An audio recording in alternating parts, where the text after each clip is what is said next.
Hi friends, പുതിയൊരു വീഡിയോയിലേക്ക് എല്ലാവർക്കും സ്വാഗതം. അങ്ങനെ ഇഷിതനോട് മഹേഷ് ദ്രൗപദിയുടെയും ഭീമൻ്റെ ഒക്കെ കഥ പറഞ്ഞു കൊടുക്കുന്നുണ്ട്. കൂട്ടത്തിൽ തൻ്റെ പ്രണയം കൂടിയിട്ട് ഇഷിതനോട് പറയുന്നുണ്ട്.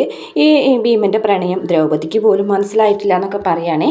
അങ്ങനെ അത് കഴിഞ്ഞതിന് ശേഷം രണ്ടുപേരും ഇങ്ങനെ പരസ്പരം മുഖത്തോട് മുഖമൊക്കെ നോക്കുന്നുണ്ട്.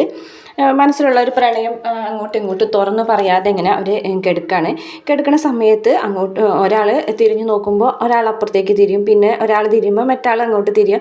അതിന് രണ്ടുപേരും പരസ്പരം അങ്ങോട്ടും ഇങ്ങോട്ടൊക്കെ നോക്കിയിരിക്കുന്നുണ്ട്. ഋഷിതയ്ക്ക് ഉറക്കം വരാതാവുമ്പോൾ മഹേഷ് ഒരു കപ്പ് ചായ ഒക്കെ ഇട്ട് കൊണ്ടു കൊടുക്കുന്നുണ്ട്. അപ്പോൾ മഹേഷ് പോയിട്ട് ചായ ഇട്ട് കൊണ്ടു കൊടുക്കണമെന്ന് കേട്ടോ ഇഷിതനോട് പറഞ്ഞു. മഹേഷ് തന്നെയാണ് ആ ചായ ഇട്ടെന്ന് പറയുന്നുണ്ട്. പക്ഷേ ഇഷിതയാണെന്നുണ്ടെങ്കിൽ അത് കുടിച്ച് നോക്കിയിട്ട് ഇത് അമ്മ ഇട്ടതുപോലെ തന്നെ ഉണ്ടല്ലോ എന്നൊക്കെ പറയാൻ കേട്ടോ. സത്യത്തിൽ അത് അമ്മിട്ട് കൊടുത്തയച്ച ചായ തന്നെയാണ് അപ്പോൾ ഇഷിതയ്ക്ക് കൊണ്ടു കൊടുത്തത്. പിന്നീട് കാണിക്കുന്നത് വിനോദ് ഇങ്ങനെ പറയുകയാണ്, ഏട്ടൻ്റെ സമ്മതം ഇല്ലാതെ, ഏട്ടൻ്റെ അനുവാദം ഇല്ലാതെ ഞാനൊരിക്കലും ഒരു വിവാഹം കഴിക്കില്ല എന്നുള്ള കാര്യമൊക്കെ പറയാൻ കേട്ടോ.